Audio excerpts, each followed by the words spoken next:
Welcome to the 359. I'm Roger Chang. I'm Alfred Ng. Uber temporarily halted its autonomous car program after one of its vehicles killed a pedestrian in Tempe, Arizona. Now, this marks the first fatality from a self-driving car accident on a public road. What do you think this means? Is this is pretty bad for Uber, right? Well, they had to completely halt it. I think that this was inevitable for any self-driving car testing program. Eventually, there would be a fatality. For it to happen at Uber, a company that has had so many, Negative headlines. Just yeah, just has a bad rep. I think this just piles on top of it. I think if this happened to like Ford, which is also testing its own self-driving car, Google and or Lyft, Waymo. Google, Waymo. Right. I think this would still be like a historic moment in tech. Yep. For sure, but like for it to happen to Uber, like definitely adds to all the controversies going on with the company. Now, it's important to note that this, at least the SF Chronicle actually did a little bit of follow-up reporting. They talked with the police chief, the local police chief, who said that the way the woman emerged out of the shadows, that basically no driver, either autonomous or human, probably would have been able to see her. Yeah, this is something that's been brought up at like the moment since self-driving cars were kind of like announced, the idea of if it gets into a car accident, like who's at fault and things like that. Right. So there's going to be a lot of interesting developments here. I also am interested in, because the argument for self-driving cars has always been that they're much safer, right, than a person driving. Sure. So now that this has happened, I don't know if that like opinion has shifted at all. Right, and I think there were a lot of concerns. Maybe, some folks were arguing it's safer, but I think a lot of people in the public had fears about whether or not it truly was safer. Yeah. All right, next up, AT&T and Time Warner are about to kick off their legal battle with the Justice Department. The trial begins tomorrow, but our colleague Maggie Ridden has a nice curtain raiser sort of explaining why AT&T and Time Warner want to merge, why this court case is so important for the future of media and for streaming TV. And essentially, this was a surprise that the Justice Department would actually block this deal, because this is considered a vertical integration, whereas two companies that don't compete each other are getting together. Well, wasn't the original reporting, though, that they decided to block it because, President Trump wasn't a fan of CNN and all that Yes. stuff? Yeah. And the interesting thing is the judge for this trial has already kind of thrown out any references to Trump. They basically, I know AT&T initially tried to get access to some memos between the White House and the Justice Department. That's not part of the case. They're really just going to be arguing on the merits of whether or not this deal should go through. All right, lastly, we learned more about Cambridge Analytica, the firm that worked with the Donald Trump campaign last year, after an undercover report from the UK's Channel 4. Now, the executives from the data firm were caught on video offering to use everything from sex workers and spreading false information to discredit political rivals. This just is like another step in this Facebook drama, right? The craziest thing about that report is what does any of that have to do with data analytics? Nothing, right? It's basically like, we'll just basically do whatever it takes to help your political candidate win. It's just like, we're a company that uses data analytics from social media, also sex workers and blackmail. It's just like, if there's any like sign that like there's shady activity going on there, and like what they, on top of what they had already done with Facebook, this kind of is just like a blaring like. And just a reminder, this is the firm that basically took data from a Facebook third-party app to better target Facebook users for the Donald Trump campaign. Did you see Cambridge Analytica's response to that report, by the way? Basically, like the video was taken out of context, so it was chopped up. They said that we purposely said something so exaggerated to save the person that we were talking to from embarrassment, like hypothetical scenarios. Like, we would never do that. We just did that as kind of a joke. That seems really... Yeah, sure. All right. For more of these stories, check us out at CNET. I'm Roger Chang. I'm Alfred Ng. Thanks for listening.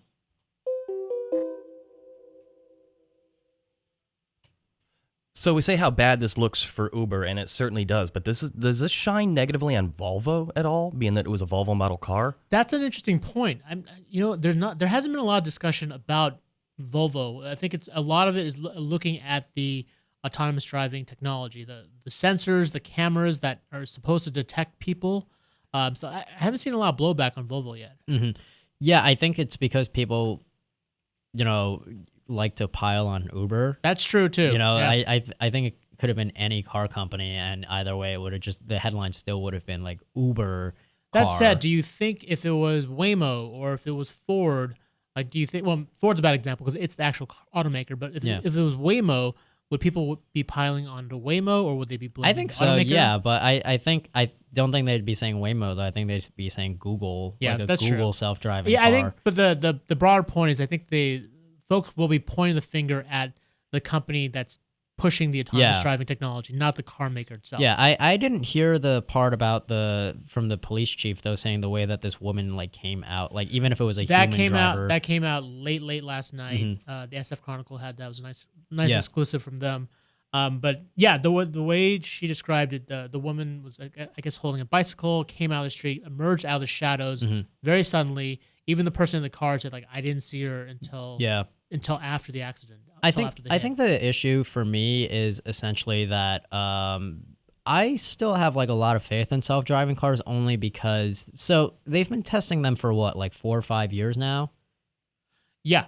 And yes. this is the first accident from a self-driving car. I mean, maybe it's like because there's way more like you cars. have to remember that they haven't been on public roads for a Yeah, while. It's only been like a year. That's Yeah. what really looks bad on this one, is that we're only aware of it as customers now. Well, Even though they only- have been testing it significantly, and they really have put a lot of good research and development into the program. But a lot of the research, a lot of the R&D, a lot of the time spent with these cars have been on closed tracks. Yeah. And who knows? There might have been accidents there where that's a whole different ballgame. But this is, in terms of public streets, they've only been on public streets for a year, right? At this point. So, I mean, it's still a decent amount of time. But yeah, it's still like one, I guess, fatal car accident. I don't know how many normal car accidents there are where, it just hits there was another one. car. There was one last year, but I don't think Uber was at fault. Yeah, but I'm still saying, though, like one in a whole year compared to like the 10 that happens in New York City every day is... True, but if you're looking at sheer volume of cars and drivers, right?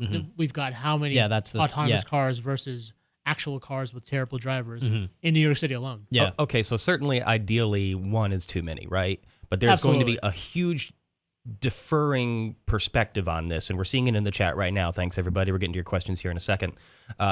From one, we've got Steve Allen, who says straight up ban Uber. And maybe from other circumstances, I could agree with him to a certain extent. Then from Luis, he says NASA has some accidents in their history killing more than 20 people. And they're letting us explore the universe, more concretely, Mars, with the Discovery. So what's the question of the greater good, and who is really, really at fault? Is it going to be a technician in the developing program? Is it the entire company at large? Because in the past, if you hit a person, the driver's at fault. Right. That's how it goes. Right. Yeah, I would say there's a difference with the NASA analogy, though, in the fact that NASA is a public like organization, whereas Uber is a private company and like stands to make a lot of money off of this. Excellent point. Roger, do you have any input on this one? Ultimately, I think it's Uber is probably held liable for this, but I think it is interesting that this is happening because it does give us a sense of ultimately who's going to be liable. I think a lot of this is going to be debated in courts. But yeah, I mean, this provides a little bit of clarity, or eventually will provide a little bit of clarity on sort of who to blame or who's liable for these things. Yeah.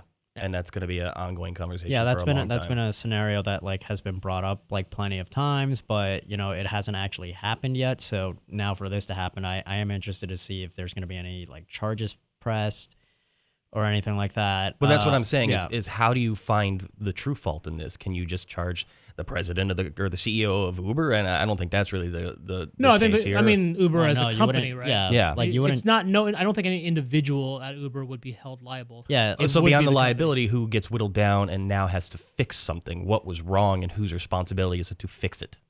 And think don't say it's- the company again. It's got to be. No, that's the thing. It's not. You can't single out an individual. You can't sue an individual in this particular case. That's what I was trying to coax out of you. Yeah, It's that's gonna be the gray area, the tough part. It's still going to be the company. That's Yeah. the thing. Yeah. Coming in from Matthew Datcher, as always, hi Datch, thanks for joining us. One thing to be said about the Uber accident in Arizona is that there will be no shortage of evidence from all of the data gathered by the sensors on the vehicle, and that should make accident reconstruction fairly easy. That's interesting, and they That's an seem to have excellent point. already dug into that fairly well and discussing about the lighting scenario and all the circumstances. That's the thing. Like, I don't think the police chief would have gone on record so quickly if she didn't have access to that kind of video footage from the car itself. So, they can tell pretty much right away what happened, what the scenario was like, and she could see from the footage like the woman wasn't visible until she was in front of the car. Yeah. So, I mean, I guess that's the silver lining in this is that it's iRobot testifying in court to an extent. Yeah, I mean, with all these sensors, with all these cameras, it's going to be a lot easier to figure out who is to blame, what happened, and how to avoid this stuff in the future.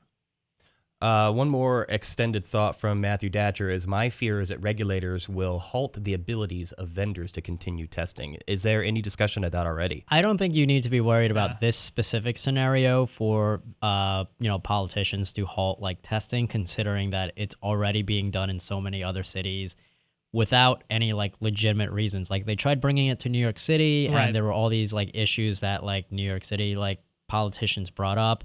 San Francisco, when Uber just tried rolling it out without permission. Like, what are you doing? No. And this was before like this had happened. So I think, yeah, for sure there's going to be new, like, not legislation, but like arguments against it, like pointing at this incident. But like there has already been like a heavy like history of a lot of politicians just saying we don't want this in our city. And like here are all the reasons why, like even without this scenario.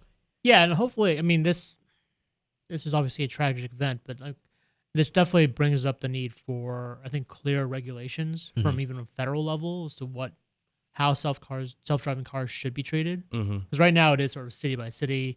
I think politicians have kind of kicked the can with actually regulating this stuff from a national level. Yeah, I mean, I would still make the argument that self-driving cars are safer than like people driving them. Yeah, but the counter argument was always, if you mix self-driving cars with unpredictable human drivers, then that is probably less safe than. But there's no evidence of all that, one or the right? other. No, there's no evidence of it. But again, it's cars run on algorithms, humans do not. Yeah. And when you mix the two, we don't know what will happen. Everyone should just be in self-driving cars. It's including the human element of unpredictability will always skew whatever result you could come up with. If you have all the robots, you have concrete-ish data. Yes, absolutely. Until they decide to take over the world. Yeah, let's not go down that road again. From Alex Mitchell, fantastic comments from Alex Mitchell. This is a tragedy, but the silver lining, this is the first from 1,000 hours driven by a self-driving car. He largely agrees what you were talking about.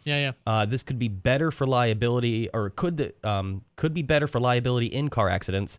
If they're going to happen, at least we know who and why they're at fault. And I still think that's a fuzzy one. I think that's a very gray area, though. I don't think you would know 100% who or why is at like who is at fault here in the sense of, was it like the bad code that was written? Was it like a person that just happened to dart out of the corner and the car couldn't see it? Why couldn't the car see it? Kind of like perspective. Is there a way that we can fix it so like cars could see this in the future?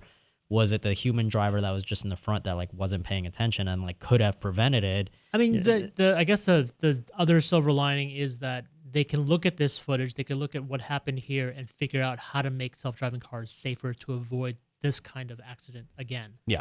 Whether it's coding, whether it's better sensors, whether it's night vision sensors, right? So, there's that hope. From Josh Boyda, didn't California allow fully autonomous cars without a driver? I'm not aware of that. Definitely not. No. They still have to have some kind of captain there to maintain. Yeah, basically for safety reasons, they need to have just a babysitter essentially. Got it. One more about autonomous cars. Mike Shaw, this poor lady reportedly stepped in front of the autonomous Uber car. Like Roger said, a human would have struck her just as well. There will still be backlash, but on the long run, the self-driving cars are still coming. And I think that was kind of the largest takeaway we had from this is this doesn't stop the program. If anything, maybe if we're going to be optimistic, it'll help push it in an even safer direction. Right. And again, the comments from the police chief, she has no stake in whether or not self-driving cars will be popular or not, right? She was just basically stating the facts. And I'm just curious on how long Uber plans on stalling its program for, because they stopped the entire testing for it now. They said temporarily. Yes. So you're right. I don't know. I can't imagine it's going to be that long. They'll probably wait for this to blow over and quietly start this thing up again.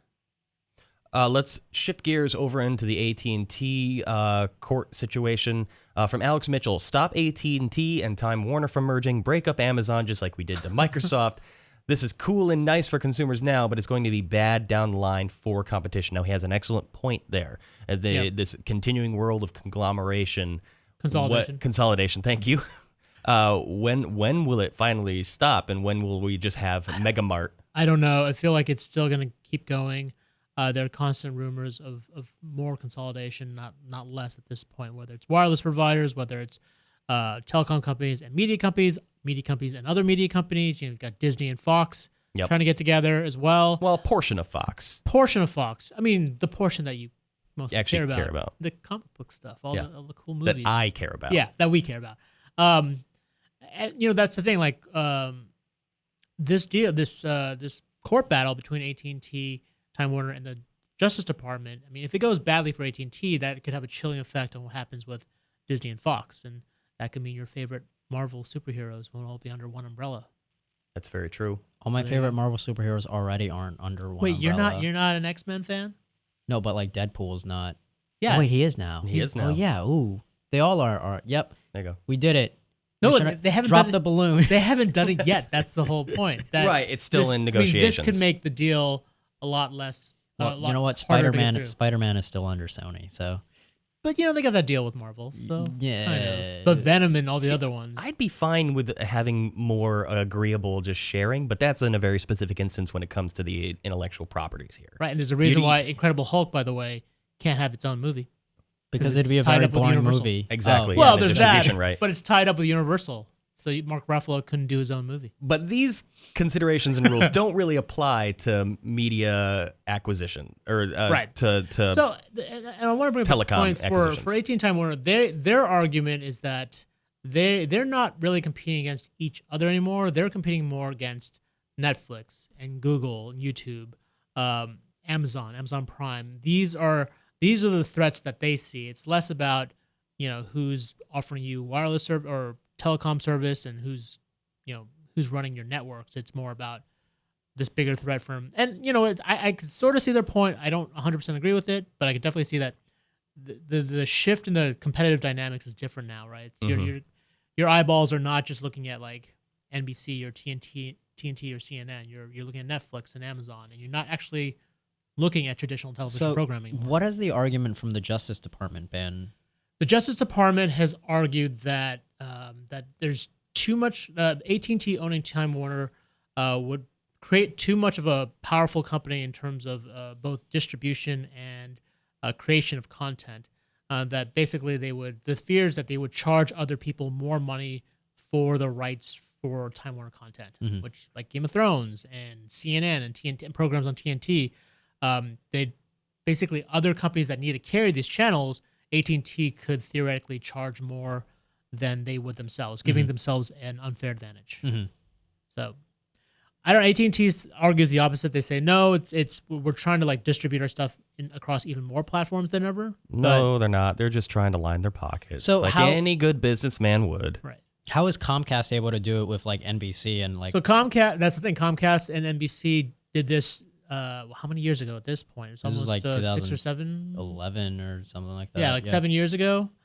Different administration, obviously, and a lot of the arguments that were used to fight that merger, which ultimately did go through, are being rehashed for this deal as well. So would they be able to use that as like precedent and like? That's also, the thing. like, AT&T feels good about this case because they can point to Comcast, NBC Universal as a precedent for why the government did let that almost identical deal go through. But I mean, if you look back at it, folks would make the argument that like Comcast, NBC, maybe that deal shouldn't have gone through in the first place. It makes me wonder about things that aren't exactly related, but in a similar fashion where the consolidation ended up bringing the doom and gloom to all. I'm going to reference most recently like Toys R Us. Yeah. Toys R Us went bankrupt in, what was it, 2009? I think. I don't remember the exact date, but yeah. They filed for protection in 2009, and then they were acquired in like a $6 billion There's a leverage buyout by some VCs, by a debt consolidation firm, which was the exact same one that did that to KB Toys and sunk them. Yes. When have they sunk their own boat in putting so many eggs in the same basket? Well, I mean, like it's a different scenario because what these venture capital firms did with Toys R Us and with KB was they saddled these companies with tons of debt, and the idea was like, well, we'll get the business going so it makes enough money to pay off the interest payments for the debt. Problem was it never happened, right? They have other outside factors like Amazon, people not going to Toys R Us. So you're saying it was just an investment in an already dead industry? Well, no, I think the model of loading up massive amounts of debt to acquire this company just only prolonged the inevitable. for certain situations. For some companies, that works out just fine because you're able to turn that business around, start making profits, and pay down the debt pretty quickly. Problem was Toys R Us faced Amazon, right? And the last 2 or 3 years in particular was really, really bad for brick and mortar retailers, and that's why Toys R Us got sunk. Or is sinking now. The AT&T Time Warner deal is definitely different. It's less about leveraging or adding more debt to the business, and more about combining the idea of you're paying them for phone service, and you're watching the movies that they create. They're controlling everything you see, and how it's being shown to you. I think it'd be really interesting in a couple of years as this generation of children start to become a little more cognizant, teenagers and such. What their perspective, here's what happens: we don't watch anything on Time Warner and everything. We just watch everything on YouTube. No, instead. I'm with you on that one. But as far as like the declining appearance of a brick and mortar store in every industry, almost. What the concept and experience kids have without going to a toy store. Because I can imagine not going to a toy store as a kid. It was this endearing endeavor where you had to formulate a strategy and work up the sympathy to your parents. It's like, well, I was real good this week. I ate my vegetables. And you get the warm and fuzzies thinking about like you're running down the different aisles looking for like that toy or whatever that. I'm actually trying to go to Toys R Us to see if there's any sweet deals. So I went this weekend, by the way. No, That's there were the no most deals millennial yet. thing you've ever said. I talked to the. I'm gonna go to this dying company and try to scavenge the rest of their bones. No, everyone was doing that this weekend. I know they are. It are. was more packed than I'd ever seen. This I saw a photo of like a Nintendo Switch. This was in some other state, but it was like a Nintendo Switch for like $30 off, like new. Really? Yeah. From what I understand, I talked to one of the employees. It's a different rollout for everyone. It's different rollout, and they're still getting stock, so the sales aren't coming yet. So they're not trying to get rid of inventory. They've got inventory still coming. And so I was told this weekend was when sales would start to show up, but you've got that like game you have to play where like the longer you wait, the better the deals are, but the fewer choices you have, right? So it was actually really cute. My dad offered to take me on Sunday. I thought he like never took you to Toys R Us. No, he took me the day after Christmas. Yeah, right. But yeah, he offered to take me on Sunday. Actually, we were having dinner, and I'm like, because it was gonna be a good deal. Yeah, I was telling him like I'm thinking about going to Toys R Us to like see if they have any deals. Like, do you want to go like now? And I'm like, we're having dinner, dude. Like right now, that moment. For a good deal, people will go the extra mile. It would be the last time my dad takes me to Toys R Us. Yeah. And I just wonder, is there any final thoughts about how that kind of consolidation, how that will reflect on this potential AT&T merger or fallout, however you want to put it? I don't know. I know AT&T feels pretty good about this case. Usually when the DOJ steps in and says no to a deal, like that's the end of the deal. Like the companies almost never go to this length. They always either settle. Is this fairly landmark as far as fighting against the man and the system? Kind of. With their own system? Yeah, it's hard to say that it's AT&T fighting against the man because AT&T is a pretty gigantic player by itself. So, but it's fairly unusual for a company to go this far to win over this deal. Yeah. Yeah. Well, it is interesting to watch. I don't know who I'm rooting for in this case. We'll just have to see how it plays out. Yeah. And on that note, we are out of time. We are. All right. If you liked anything you saw or heard here, check us out on CNET. Our podcast is available on iTunes, TuneIn, Stitcher, FeedBurner, Google Play Music, and the Amazon Echo. Thanks, everybody. We'll see you tomorrow. See you. Unless there's another snowstorm. Oops.